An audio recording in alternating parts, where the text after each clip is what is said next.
For the next section, we're actually going to do something that I'm very guilty of, and that is using pre-made sections.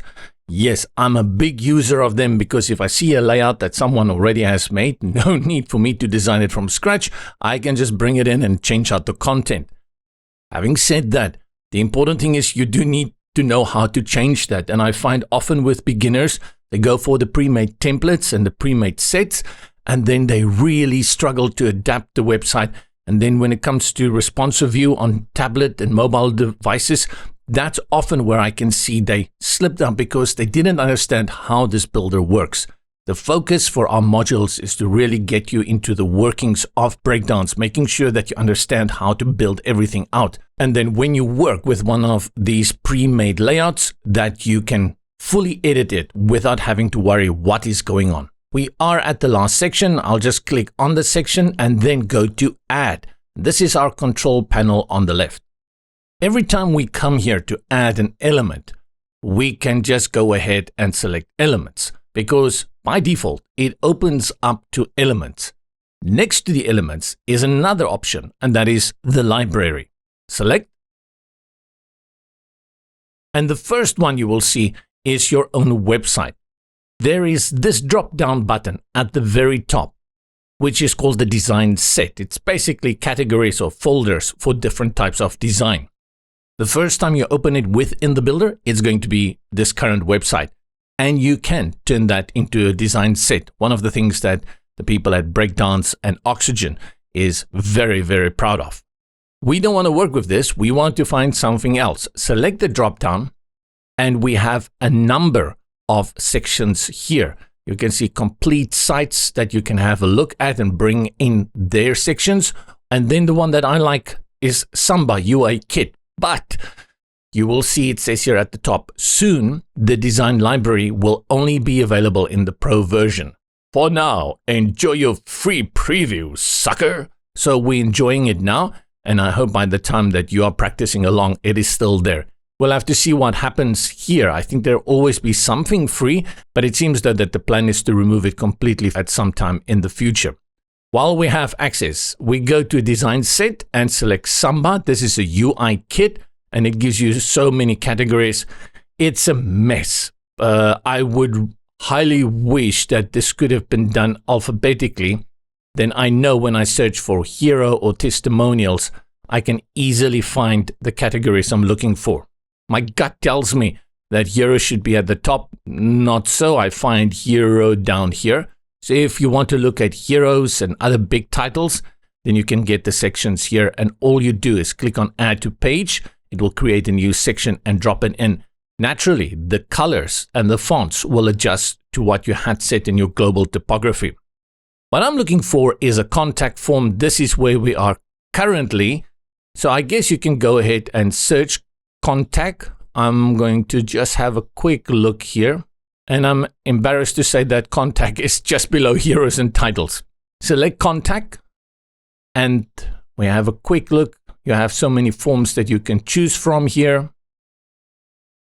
I'm looking for a very simple contact form. I don't want to add my address or my telephone number. This is just a way for people to reach me. Go back up. I chose this one and we'll make a number of changes to it. In the top right corner of that section, click on Add to Page. And it's on our page. Let's start with this section as if we were building it out from scratch. I'll click on the section. You can see the background has already something to it because there's that little dot that tells you that they had made changes to the background. I'll clear it by clicking on the little X. It seems like nothing has changed because I guess they put the background on white, and in our global colors, we put our background to white. Select background, we bring in image, choose, and like before, I think this will be our last image for this session, this one here called contact. Select choose. I want to reduce the padding at the top and the bottom. It looks a little bit big for me. Let's go to size. Clearly they added minimum height. So they put minimum height on 100 VH. That's interesting that they didn't just go ahead and put it on viewport. I'll clear all of these two. And then we have our height here. Then go to spacing where we have our padding, and I'll add 150 pixels at the top and 150 pixels at the bottom. Select the column on the left and we go to the taskbar. And what I'll do is I'll delete everything within the column. I just want to focus on that image. And this is a very typical way in which you can create a focus area on an image and just some content on the right. Bring in the heading div that we had created, and I see we have a heading div over here under the workshop. Let me just check. Click on heading div, and I guess I should have created two heading divs, one for the left and one for the right. For this moment, we select duplicate. I'll scroll, click on the duplication and bring it to the bottom and drop it above the form builder inside the column. Drop it and scroll down to see. There we go. Change out our text. Reach me. Contact. And here I'll say for all commissioned work. So clearly she's not interested in having a chat. If you want to buy my services, by all means, contact me. Next, select this form builder. I selected and you see the form builder. We'll talk about the form builder a little here, and then we'll get back to the form in module 2, but I also recommend that you go to learn Breakdance for WP. Find the link in the description below, the dedicated channel at YouTube, where we dive deeper into the different elements if you want to learn everything about it. What we do in these tutorials is the bare necessity. We don't need to do more than what I'm going to show you. There is one thing, though, that is not clear from this form builder element. Let's just have a look at where it resides within the elements. Click on Add.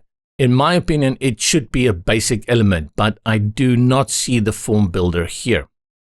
When we scroll down, we'll find forms at the very bottom, and you will see we have forget password form, form builder, login form, and register form. The form builder has pro features. It looks free, and it is free. You're going to use it, but some of it is pro. And if you didn't know it, you'll be a little bit confused later as to why it's not working the way maybe you thought it should work. Correct me if I'm wrong. The difference is that with the free version of Form Builder, any message that is submitted on your site by a visitor will only be collected and be sent to the WordPress dashboard. You won't know anyone had sent you a message. To find out where that message is, you will need to come and check WordPress. But in the Pro version, you can set it up so it will also send the email and notifications to other email addresses, your personal or any others that you are setting up. Let's see what the Form Builder can do. First, select the Form Builder again. There we go. I'll click in a field and it gives me the Form Builder. The Form Builder contains fields. Now, this is a feature that I think was popularized in Elementor, and you see it in quite a number of page builders. What you have here is you have a container, which is the Form Builder, and then inside that container, you have areas that repeat. And the moment they repeat, they're often referred to as a field or an input. It depends on what kind of container. Those blocks inside the form element, they are referred to as fields. And these are probably the most important three fields that any form element is going to use. You want the name of the person, their email, and their message.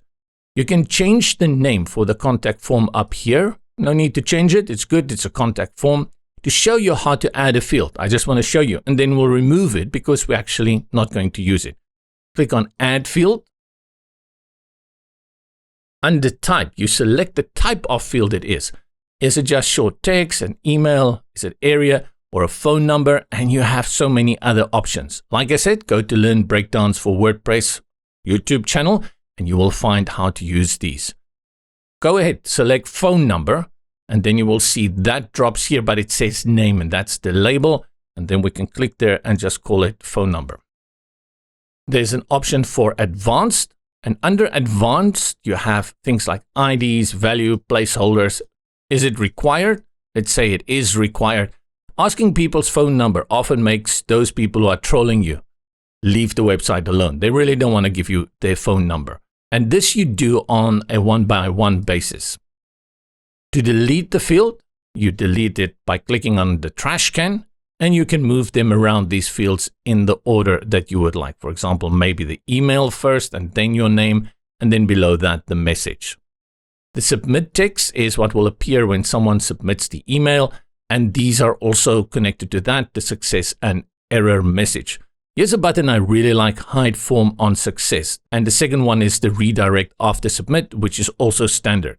Breakdance made some changes to the actions, and it says, please upgrade to Breakdance Pro to use Pro only form actions. There you go. So even though the element itself doesn't indicate that there are Pro features, the Pro features are in here.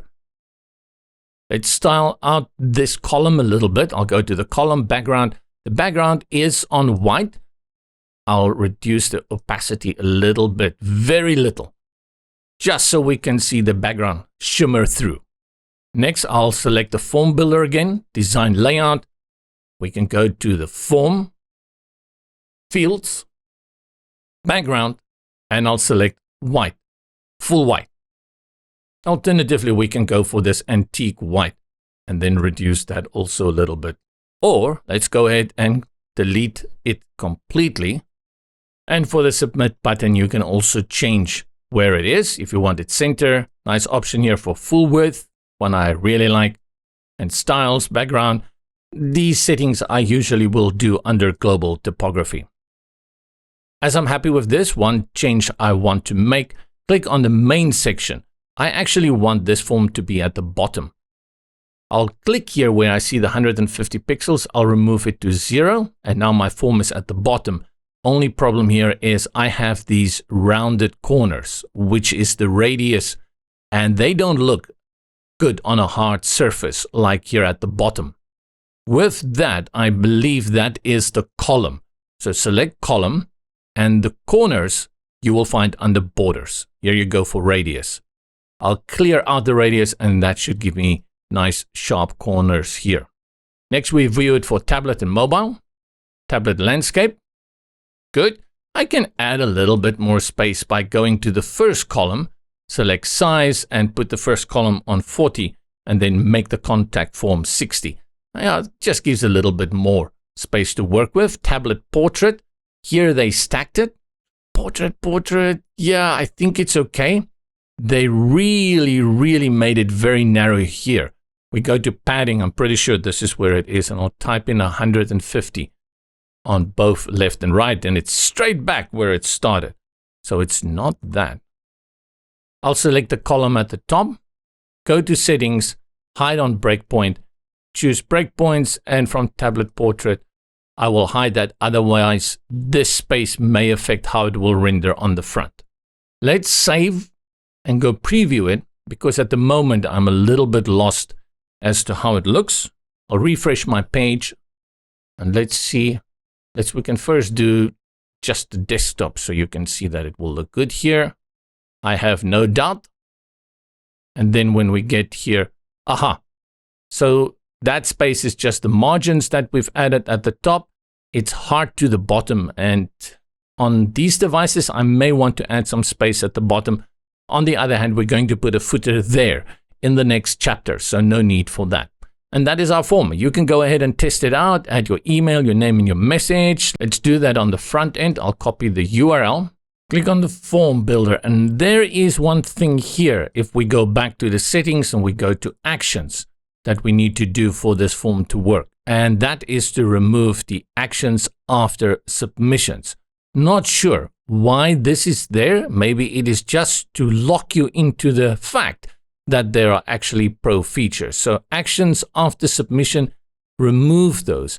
Once you've done that, you go to actions after submission, and then you select store submission.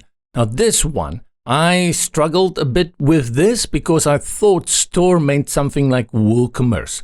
Store here basically means keep. Keep it. You have to keep it. And where do we keep it? We keep it in the WordPress backend. So it's important you select this, and you will see that the rest are all pro. So what happens? Let's save it quickly. Control S, Command S.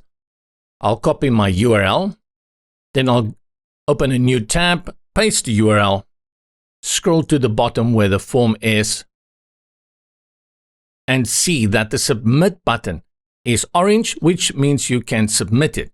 Now, go back to Breakdance and let's add something like, which one? Earlier, MailChimp, which says Pro.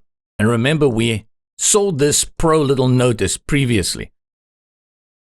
Now, I'll save it again, Control-Command-S, hop back to the front end, reload your page, and the submit button is grayed out. And that is why you need to remove everything here, actions after submission, that has Pro to it. But at a minimum, you will need one, and the one you will need is store submission. If you remove store submission, it will still be orange, and people will submit until they turn blue. You will not get those messages in the WordPress backend. You must select, at a minimum, the free one, store submission. Now we save, Control-Command-S, go to the front, let's reload, and type in a message here, first the email, submit. After submission, you get your success message here at the bottom. Let's access WordPress, go to the top left-hand corner, W for WordPress.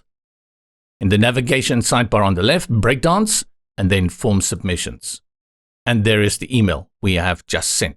Submission, we can click on it, and it's an email, the name, as well as the message. Before we leave, there's one thing nagging at me, and that is this one here, tablet portrait, and why it is so constrained. On a tablet portrait, it will actually look good, but I want to figure out why there is all this space on the left and the right. We go to column and go one up to columns, and yeah, here you go. The container, the column container, it has been resized. You can see that with the little dot next to the size. Select size. I'm pretty sure this is the one width. Let's select it and put it on 100 pixels. There we go.